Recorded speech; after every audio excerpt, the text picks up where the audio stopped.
kedua, rencana kerja bidang organisasi tahun 2024. 1. Melanjutkan program kerja kemasyarakatan. Jadi Aisyah ini organisasi sosial kemasyarakatan, keagamaan dan kemasyarakatan. Jadi bukan kumpulan-kumpulan perempuan yang hanya kesana kemari, bukan. Kita punya sebuah panduan yang disebut dengan anggaran dasar dan anggaran rumah tangga yang kesemuanya ini memandu kita untuk melaksanakan tugas-tugas keagamaan dan kemanusiaan ini sesuai dengan apa yang menjadi program yang kemudian diturunkan menjadi program-program, baik program nasional, wilayah, daerah, cabang sampai di ranting. Itu ya Bu ya. Ini ketua ranting semua Bu? Ya. Ketua ranting, pimpinan harian, majelis, kan begitu. Pimpinan cabang harian, gitu. Pimpinan harian ditambah kepala sekolah, berarti amal usaha. Nah, ini Ibu sekalian, kalau kita bicara tentang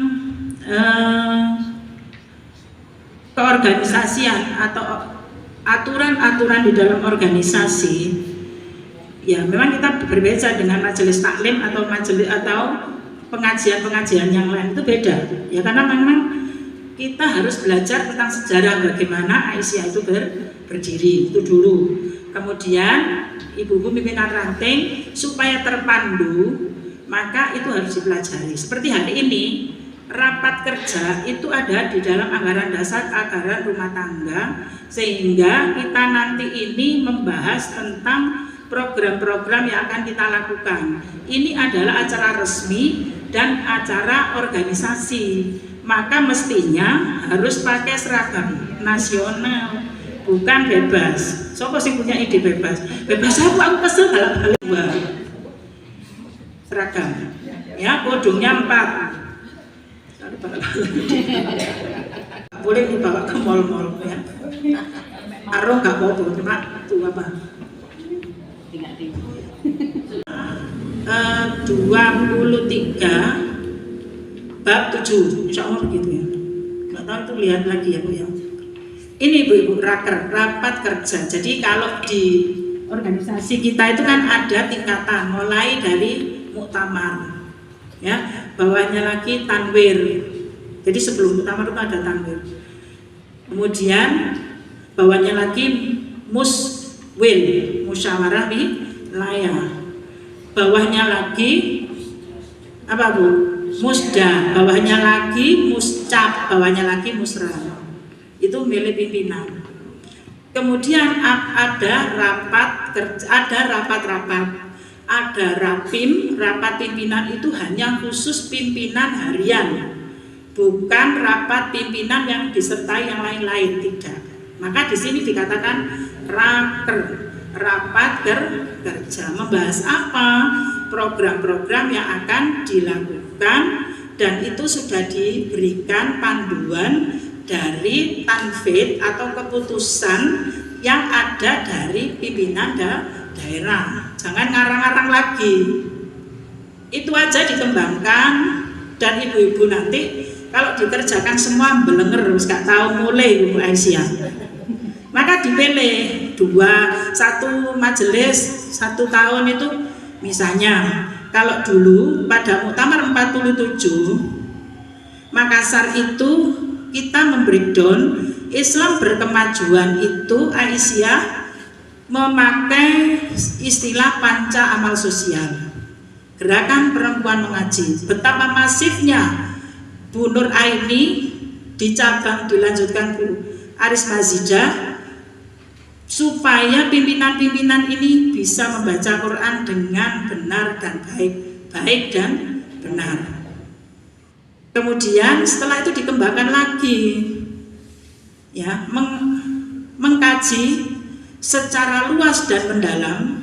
Kan Islam berkemajuan yang kedua kan itu bertauhid yang murni, memahami Al-Quran dan Sunnah secara luas dan mendalam. Maka sekarang ada Korps Mubalighot Aisyah yang di situ membahas tentang kajian-kajian tarjih. Nah, disitulah secara sistematis keorganisasian kita sudah tertata dengan baik. Jadi jangan cari-cari yang lain. Itu aja panduan itu dipakai. Insya Allah ibu-ibu akan linear sama apa yang akan dituju itu. Ta'awun sosial kalau dulu kan begitu. Nah, kemudian kalau dalam Islam kemajuan yang ketiga adalah melembagakan amal sosial yang solutif. Amal sosial yang solutif itu bagaimana? Kalau kita urunan 2000-an, gaya masjid gak iso. Tapi kalau kita sak Malang ini 2000-an tiap hari, insya Allah bisa kita kumpulkan miliaran. Dan itu sudah kita buktikan pada saat COVID-19. Blimbing, Dung Kandang, Sukun, Lowok Waru, Klojen itu menggelontorkan dana dari ranting-ranting itu setelah dilaporkan ke PDA dijumlah oleh bendahara 1.956.000.000. Tak sampaikan ke Pak Sutihaji, masuk COVID seperti ini kita yang justru berbuat sesuatu ke rumah sakit Saiful Anwar. Iya Bu, kita kirim ke sana itu hazmat dan kebutuhan kemarin itu mulai telur ya, telur, susu ya, bukan sembako apa kan itu suplemen apa itu ya, pokoknya telur dan itu kita kirimkan ke sana. Karena kalau pemerintah Bu ya, kalau Asia butuh biro saiki urunan seminggu tadi, tapi kalau pemerintah ajukan dulu 2 bulan lagi uang islah kok itu sebenarnya itulah Asia. Maka kita jangan ragu-ragu, di Asia ini kita bisa berbuat sesuatu dengan bersama-sama. Kalau sendiri tidak bisa. Coba ibu kayak masjid itu kan, kalau Fatimah kemarin memang ya langsung ya jadi gitu ya. Tapi yang lain-lain ibu-ibu yang di ranting-ranting itu dulu urunan ibu-ibu ya. Wes aku urun semen loro tekel. Tapi jangan sampai kita dikte mak takmir. Di tempat saya ada dikte takmir. Wis dadi karek masang jam. Wong ngene, aku gelem nyumbang tapi digawe tuku tekel soalnya 3 sujud. Takmire iku koyo buerangan wonge kewereng. Turun lagi kemana? Anggaran rumah tangga itu berisi rincian.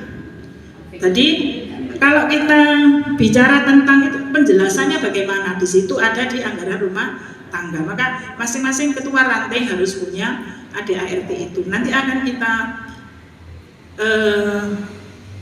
jual Bu, enggak diam, karena itu ada 300 sekian halaman berisi tentang prinsip-prinsip Muhammadiyah yang akan di launching pada saat kita milad nanti.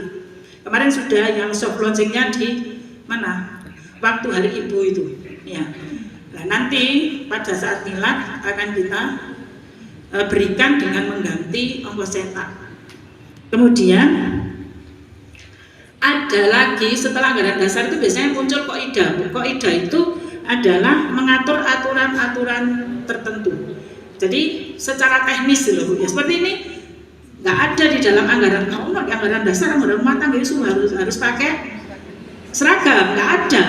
Tapi ada di kaidah itu bahwa acara-acara resmi Aisyah itu harus, coba ide ini coba ibu ya kerja nanti itu ibu-ibu mohon maaf ya, saya ini nanti tidak bisa mendampingi sampai selesai. Nomor 1 anak cucu saya itu sunat. Kemudian mukadimah itu ya seperti kalau kita bicara tentang konstitusi kita kan ada pembukaan, tujuannya apa gitu kan, di situ melindungi segenap bangsa Indonesia dan seluruh tumpah Indonesia, memajukan kesejahteraan umum serta kehidupan bangsa, ikut melaksanakan ketertiban dunia berdasarkan perdamaian abadi dan itu mukadimah anggaran dasar itu juga begitu, mengatur bagaimana atau memberikan statement kepada kita bahwa sebetulnya di situ kan pertama ada persaksian kita, perjanjian kita. Raditu billahi robba, kemudian Fatihah, Al-Fatihah ya. Jadi itu semua ditulis di situ. Kemudian ayat-ayat tentang perjuangan ya. wa'tasimu bihablillahi jami'an wa la tafarraqu dan seterusnya. Itu kita pendahulu-pendahuluan seperti itu, penguatan bagaimana kita akan mempelajari berikutnya. Nah, itu ibu-ibu sekalian, jadi supaya kita nanti di dalam berorganisasi itu ada panduannya, yaitu dibaca dulu baru kita melangkah. Jangan seperti kita sekarang itu di Indonesia, Pancasila hafal, ya Undang-Undang Dasar tambah gak roblas. Akhirnya apa? Ngatur negara ya wis ngene iku. Ya. Padahal pasal 23 itu mengamanatkan bumi, air, dan kekayaan alam yang terkandung di dalamnya dikuasai oleh negara dan digunakan sebesar-besarnya untuk kemakmuran rakyat. Apakah sudah makmur? Ya si makmur, turun ya turun. Ada 40 juta di orang miskin di Indonesia. Nah sekarang begitu juga program-program yang ada di sekarang ada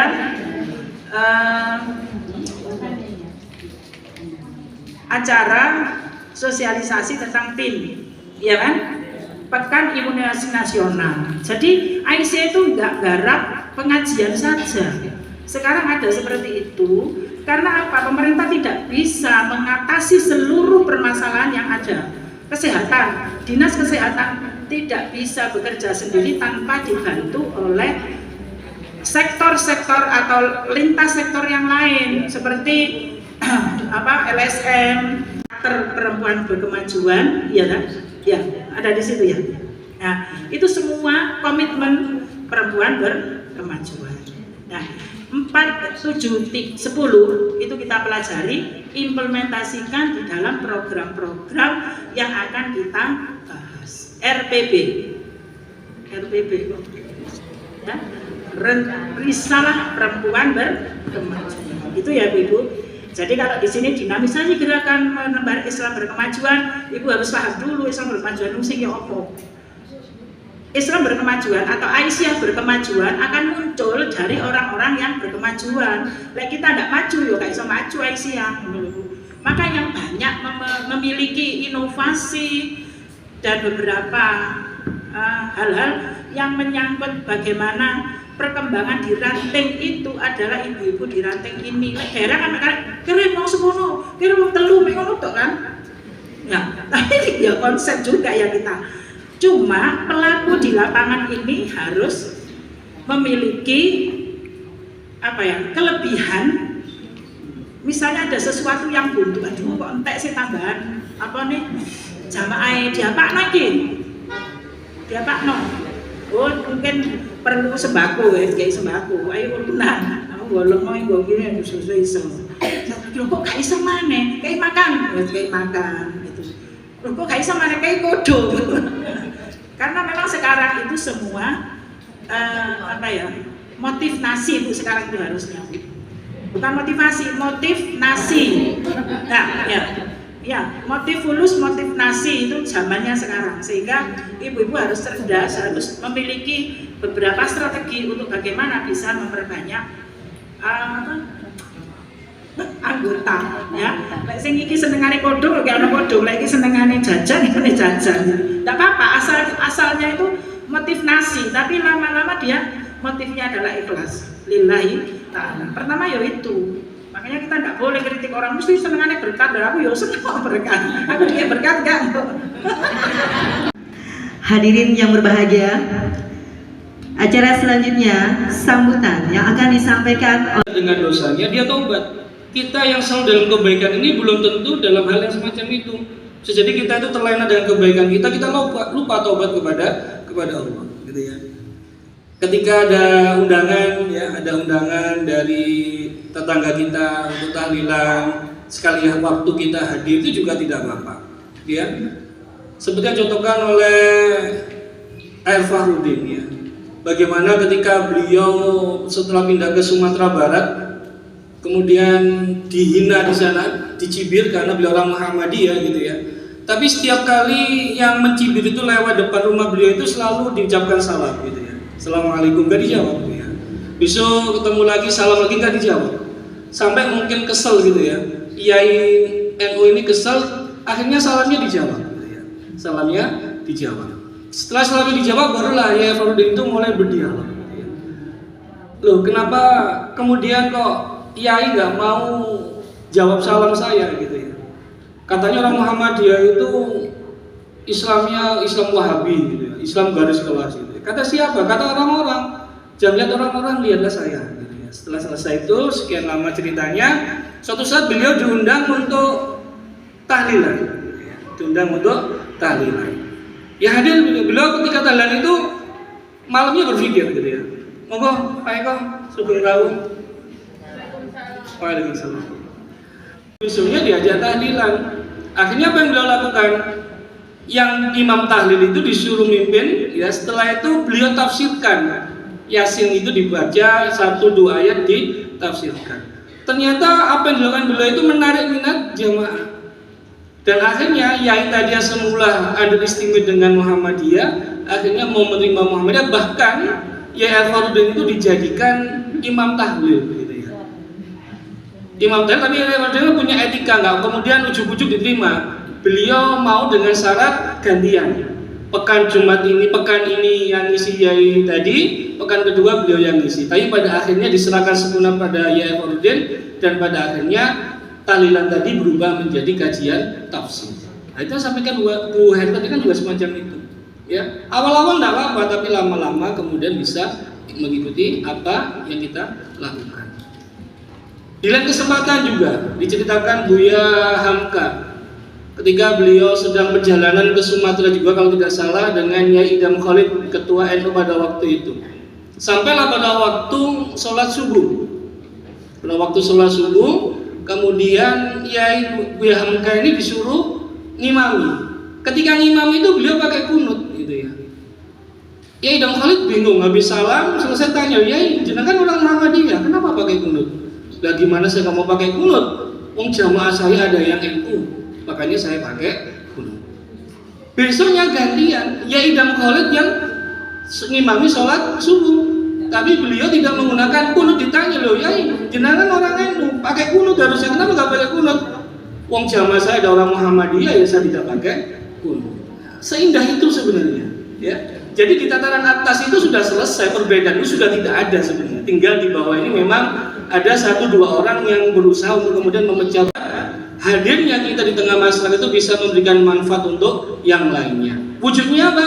Wujudnya program kerja yang membawa dampak positif kepada warga sekitar, bukan hanya warga Muhammadiyah Aisyah, tapi seluruh warga di sekitar kita itu, bahkan yang non muslim pun bisa merasakan dampak kita.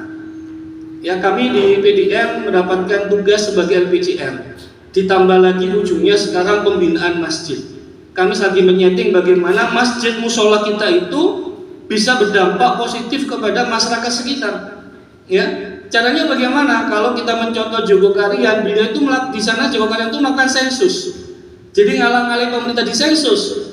Jarak radius berapa meter sekitar masjid musola itu, adakah yang keluarga yang tidak bisa makan? Anaknya sekarang posisinya sekolah ataukah tidak? Adakah yang tidak punya pekerjaan? Disitulah kemudian fungsi masjid itu bisa membantu itu, membackup itu dengan apa? Dengan amalnya. Jadi tidak kemudian kita bangga bahwa kas masjid sekian puluh juta, itu keliru. Harusnya kas masjid itu bisa dimanfaatkan untuk apa?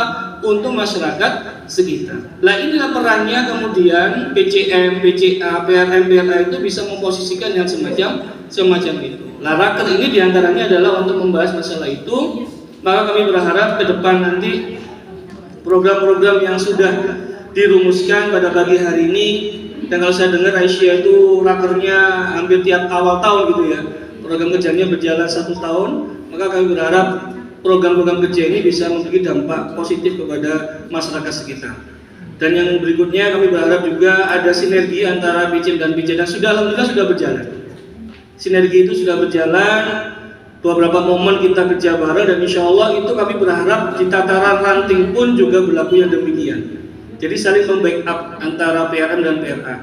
Karena kalau dua-duanya bisa saling membackup, maka insya Allah apa yang diinginkan oleh persyarikatan, membentuk warga muslim ya, yang berkemajuan, yang ukhluk, yang akhlaknya unggul, kemudian bisa jadi uswatun hasanah, itu bisa terwujud. Gitu, gitu. Saya kira itu mungkin yang bisa saya sampaikan. Ya terakhir, karena tahun depan tahun ini lupa saya.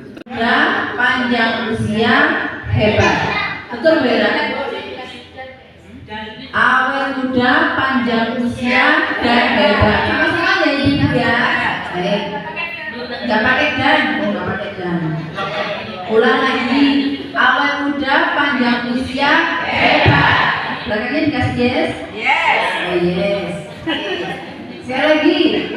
Mbak Pintu. Yuk, 1, 2, 3. PCA Blimbing Apul. Awet muda, panjang usia, hebat. Yes.